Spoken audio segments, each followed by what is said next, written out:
say don't, like, everybody leaves before dark. So there's nobody that's been on this road except for one car that was behind us. I just let him go. But I feel like it'd be safer at dark because you can see the oncoming headlights. And the curves and stuff seem to be pretty well marked. What time did I say we left? I don't know. Okay, well, it's 6:53. I think it was about 6:30, 6:35. That sound about right? I don't remember. There were so many cars earlier today.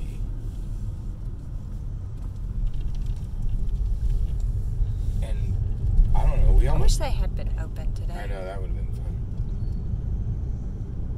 How many wrecks do you think we almost got in? Oh, I don't know. Maybe not almost got in, but like hard braking to avoid them. Well, I mean, it does feel like you're going fast. Huh? So, well, I mean, it does feel like you're going fast. But that cow on the side of the road, that black cow just a few minutes ago was kind of sketchy. Yeah, that was sketchy. There was. I wish, you know, like Mercedes has those headlights that follow your steering wheel. So, like, when I turn left, it would shine left. That would be nice right now.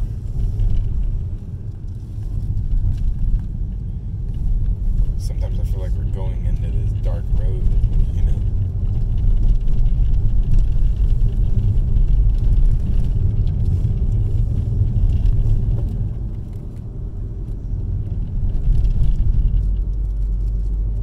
I don't remember an unpaved part of this road. Like, it was all paved. I think it would have been cool to have a little two-track action, you know.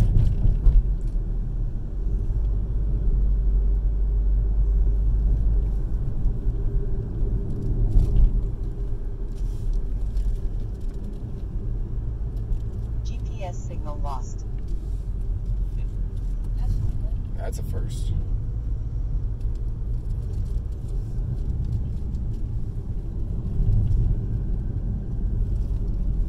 I don't know what that was. Looked like a fish, didn't it? I don't know. I didn't see it.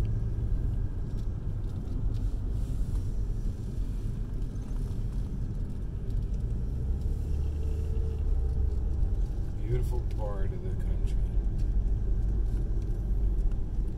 It just, like, blows my mind, like, when we get into these specific places, the amount of work and the amount of effort that was involved in making this happen, you know? Mm-hmm. It's just unbelievable. And you wonder how many people got hurt, maimed, or killed to make this road, you know, 100 years ago.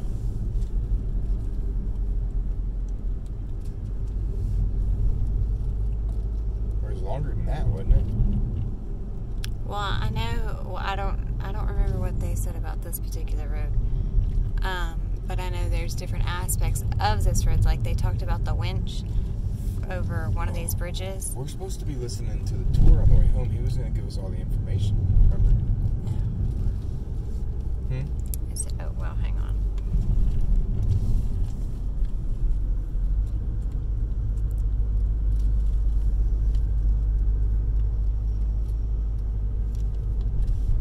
Like he was going to tell us about the king, more about the king and all that. Of course, he's probably going to be like, man, bro, you hauling ass. I can't talk that. Wouldn't it be funny if he sped up how fast he was talking? I'm only going 30. And the speed limit, for the most part, is 35. But I don't think we went 20 on the way here. Hardly ever.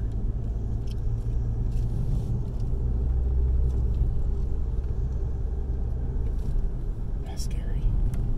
When the lines go away, you can't see nothing. That's curve. Oh my gosh. No, I was under control. I saw the light sawdust in the ground. I couldn't tell if it was lights oncoming, so I wanted to make Sure, pretty wide.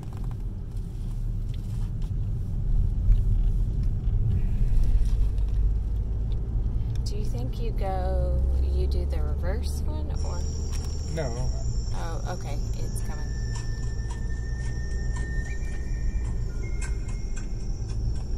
This guide, too, man. This guide is awesome. It was during this time of war that foreign ships began visiting the Sandwich Islands, later to become known as Hawaii. Being the only islands for thousands of miles in any direction, Hawaii became the ideal stopping place for merchant ships to rest, replenish, and trade for fresh supplies. They traded for things like meat, fruit, vegetables, firewood, salt, and water.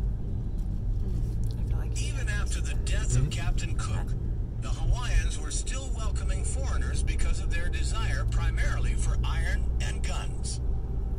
Guns meant power, and with more guns, a chief and his warriors could attack and unseat another chief. Because of these merchant ships trading guns and ammunition to warring chiefs, they were just encouraging more fighting and more death. It was under this tense climate that the merchant schooner called the Fair American sailed into Kealakekua Bay, the same bay where Captain Cook had died 13 years earlier.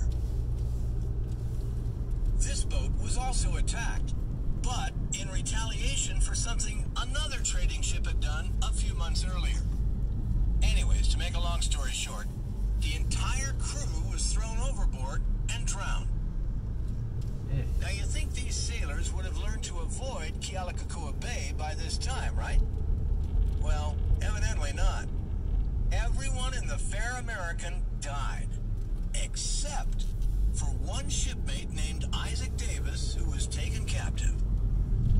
Kamehameha, hearing of this, used his high rank to take possession of the schooner, its cannon, guns, and cargo, as well as the shipmate Isaac Davis, to teach him how to use these foreign weapons. But Kamehameha was not alone in this first Hawaiian arms race. His opposing chief on the Big Island, named Keoa, was also amassing Western weapons to compete with Kamehameha. For 9 years, on and off, Kamehameha continued to battle with Keoa, with no clear winner to be seen.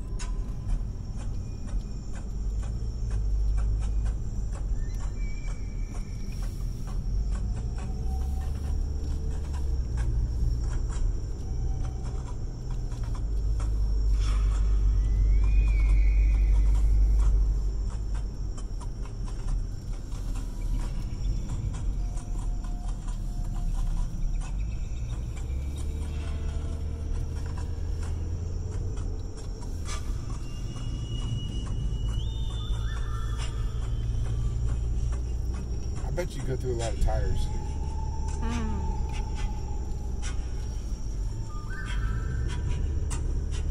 And brakes. Probably brakes.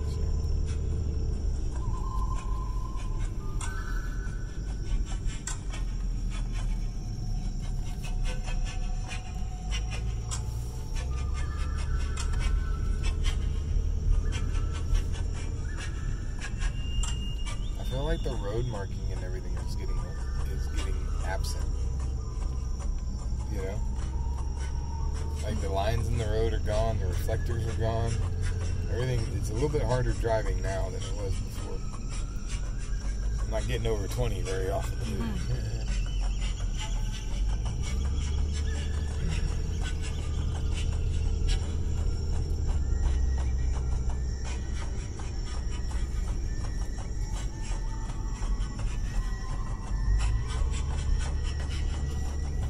There's some cars. See it.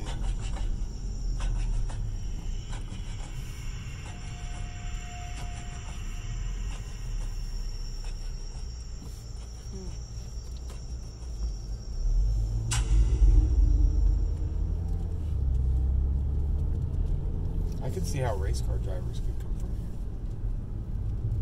here. You know? And they basically have been driving a racetrack their entire life.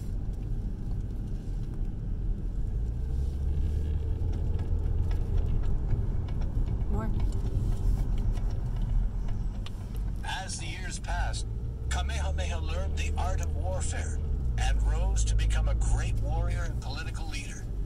However, many hurdles stood in his way of uniting the islands.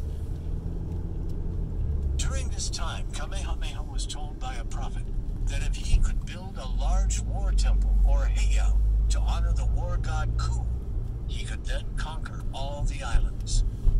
Kamehameha set to work immediately, leading tens of thousands of men over a year to transport rocks from some 20 miles away to construct the temple.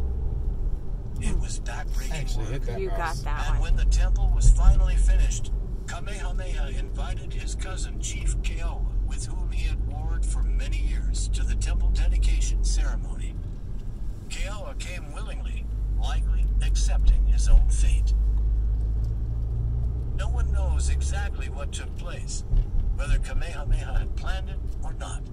But a scuffle took place, leaving Keoa and all of his guards dead. Their bodies were carried to the war temple and offered as the first sacrifice to Ku, the Hawaiian god of war.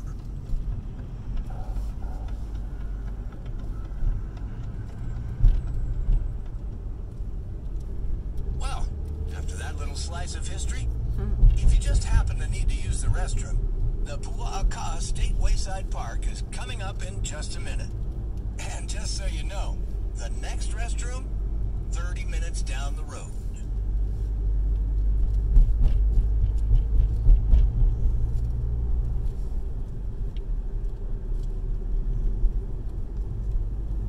It's pretty how that sun is backlighting through the canopy. Mm-hmm. You know, the moon or whatever it is. I was looking at the stars this morning at 3 o'clock in the morning. It's pretty neat. Catching that guy. Guessing they stopped.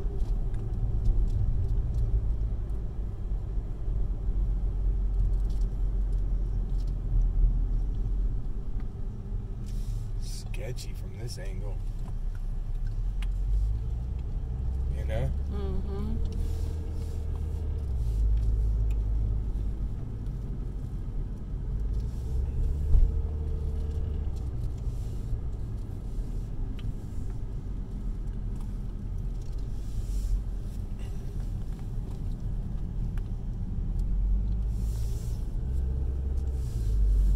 Did you want to drive? No. No. Nobody wants to drive. This is fun for me. I enjoy this. Like, if I knew there weren't cars coming, and if I had a stick shift, oh man. Okay, back now to our little history lesson. Hey, good stuff, huh? Anyway, so, with the war temple complete and his enemy vanquished, Kamehameha was now the supreme ruler over the Big Island. But he had no intention of stopping there. His desire was to conquer all the islands. However, the great chief Kahekili, the supreme ruler of Maui, stood in his way.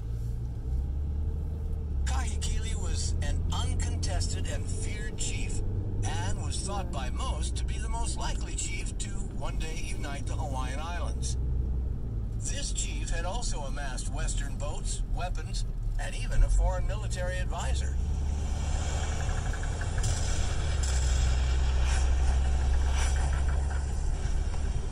During one skirmish in the open sea near Waipio, Chief Kahekili and Kamehameha attacked each other with guns and cannons blazing. It was the first ever Hawaiian sea battle, but neither was victorious and lived to fight another day. However, that day never came. Chief Kahekili was old and soon died, dividing his land between his son and his half-brother. After Kahekili's death, the son and half-brother, of course, warred amongst themselves. Kamehameha, getting word of this infighting, and having recently received a large shipment of guns and ammunition as a Big gift from trucks. Great Britain, decided to Coming make home. his move. So, with a massive naval fleet filled with thousands of battle-hardened warriors, Kamehameha sailed to Maui in search of nothing less than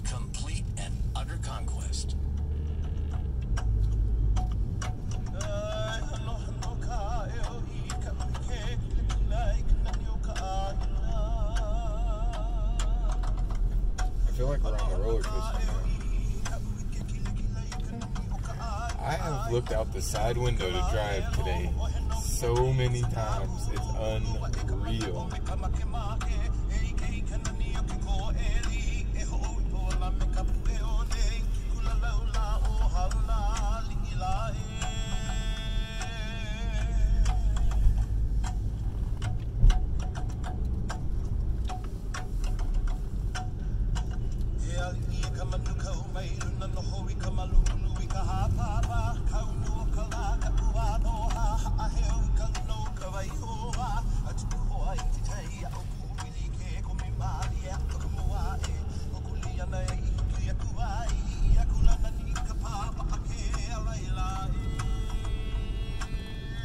I sure do love this music. Oh yeah, I agree.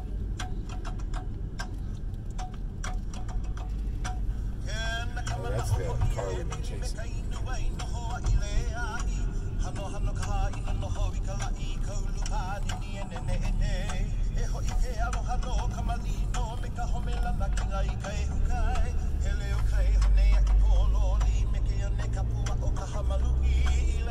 See, he said I know it. Hagaloogie.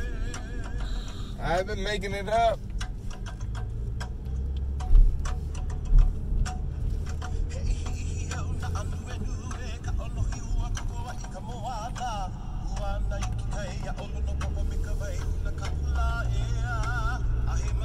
Getting pretty good with that gimbal, huh? Oh, I don't know. There's a lot of dash pictures.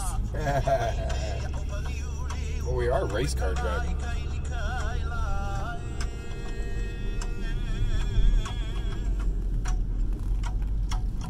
I mean, like, I even catch myself setting my... Oh, like that one's a whole dash. I keep finding myself...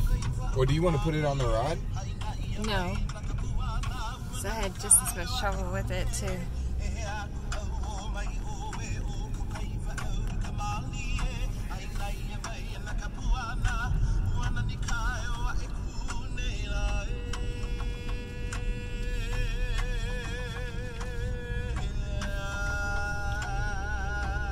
I think we could just put this directly on YouTube. Just like it is unedited. Call it Road to Hana. Road to Hana and Night Drive. And then I'll post the day one on Facebook. And we'll post a link. And that way,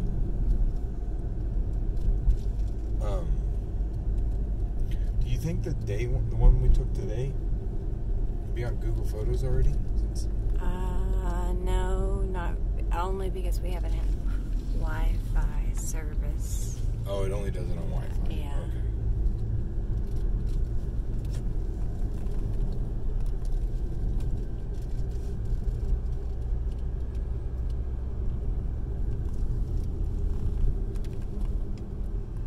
Okay. Seeing you over there, it's so funny. Like, we're both having to like really concentrate. It kind of makes it fun, doesn't it? Well, I do better when I just look at it from the camera instead of the windshield. I don't recommend you doing that. Oh, I'm not. I'm After driving. defeating the Hana warriors, they trekked through the rainforest in the nearby area until they came to a hill called Kokomo, where they camped. The night before the battle, King Kamehameha consulted a carved statue of Ku.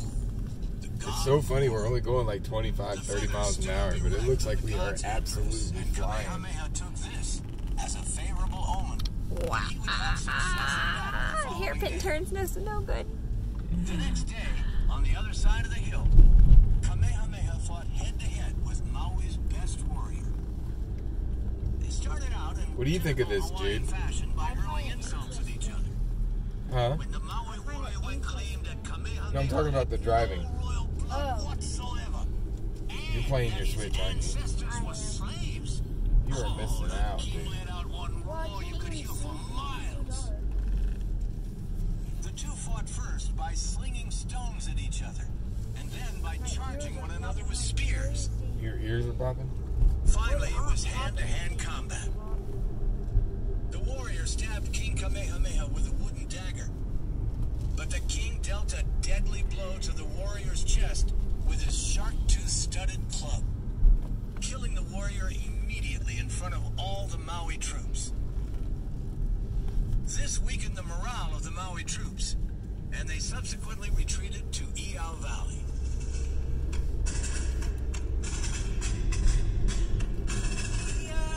We are going downhill. Iao is the Hawaiian word for supreme cloud, and it's a sacred place for religious ceremonies, and was even used as a burial ground. Ironically, I'm not thinking about being between the forces tired of Maui and those of Kamehameha very much. How about you? Tired? Well, yeah, we got up at 2 o'clock this morning, right? A burial ground for many fallen soldiers. Here, Kamehameha cornered the Maui warriors against the steep cliffs of the valley. With nowhere to go, and with the aid of a cannon he had nicknamed What's amazing Lopaka, is, like, while we're catching those guys, we're not catching those guys, so they're going just as fast as we are. with little or no opposition, murdering nearly all of Maui's warriors. Like shooting fish in a barrel, you know what I mean? Well, that's not the kind Women of and children watched from the cliffs above. The stream became so clogged I thought up it was with all the a Jeep. dead bodies and No, parts it of was a bodies car. that Like they a blocked the sedan. flow of the river. And the water ran red with blood. The natives call it the Battle of Kipaniwai, meaning the damming of the waters. Another car coming. This victory at Iao Valley marked the conquest of Maui. But Kamehameha didn't stop there either. With the momentum from his victory on Maui, he and his men sailed directly onto Oahu, and in a similar fashion, brutally defeated the warriors of Oahu.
These guys caught me quick.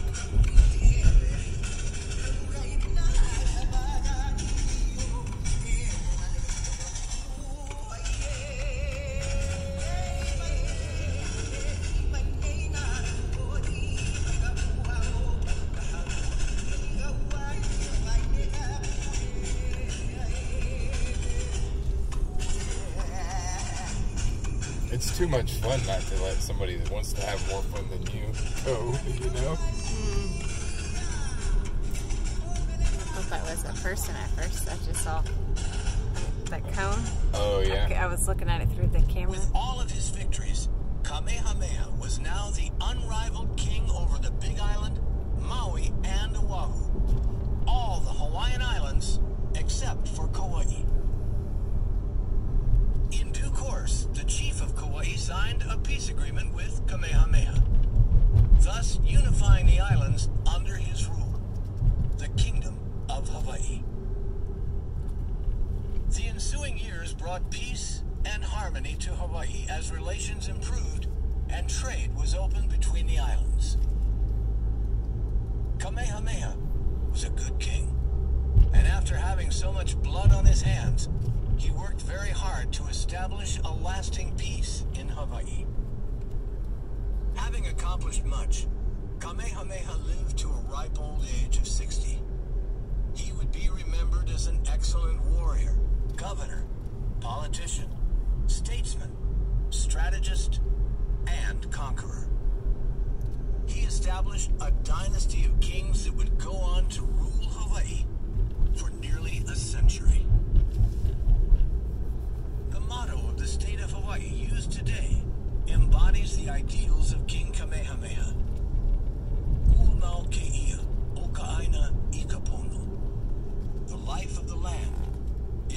graduated in righteousness. What do you think about that, Dad? That's pretty crazy. Good homeschool lesson for you, Jude. Hawaiian history. I think it'd be interesting to take Hawaiian history. Hawaii's always been an interesting place. Dude, we only got 17 miles left. Like, we've been trucking.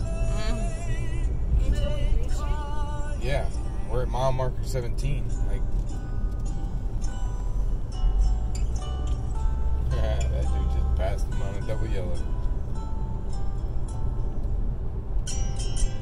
I don't really want to get stuck behind this guy anymore. In just a few minutes, we'll be coming up on the Kenai Arboretum. We passed this place up on the way to Hana, and it's really a lovely botanical garden that's also free and a great place to stretch your legs a little. The short walkway leads through a myriad of trees and plants from around the world, including giant bamboo trees, African tulip trees, taro plants, banana, papaya, and breadfruit trees. Each one is marked with a nameplate showing the country of origin and the plant's name. This, for sure, is the best place to go if you want to see the rainbow eucalyptus trees up close and personal, and take some pictures. It really looks like the color has just been painted on the trees. Plan on spending about 30 minutes or so strolling through the gardens. Also, just so you know, there aren't any restrooms here. Oh, this is to the, That's Kenai there. Well, Yeah. off to the right here is a large shoulder where you can park. The trail to the Arboretum starts across the Bless road and just past the gate. So make sure you take your valuables with you.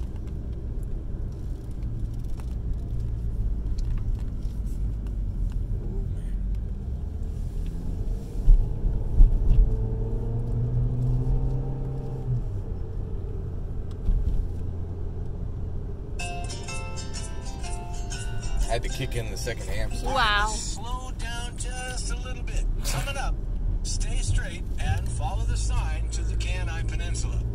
Again, just follow the sign to Kenai by staying straight ahead. I think we already passed that. I think he's lagging.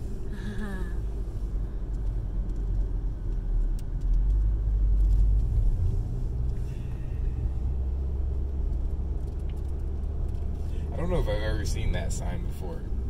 Which one? That sign there was like hard right turn, hard left turn. Like it was right angle right, and then you go straight for just a second, and then right angle left.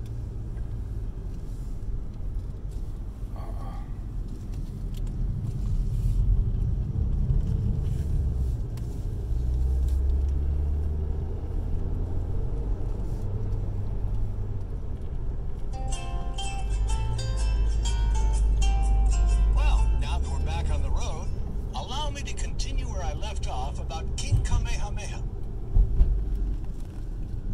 As I mentioned, after his death, a dynasty of monarchs began that would go on to govern Hawaii for nearly a century. Kamehameha's son, Liholiho, the next heir to his kingdom, was only a young man with little experience in governing.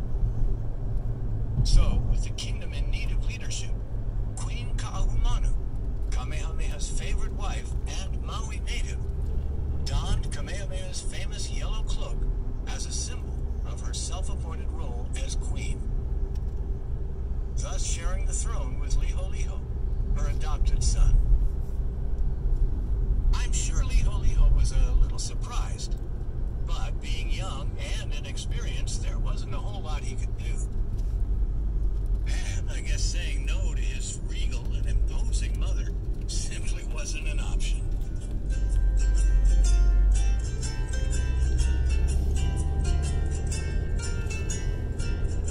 Queen Ka'ahumanu How long is that immediately video? set to work changing many traditions to consolidate her power, such as the worship of multiple gods, Oh, that I'm recording 30 the caste minutes. system, and You want me to turn it the off? kapu system, to Yeah, help that's govern probably Hawaiian good. society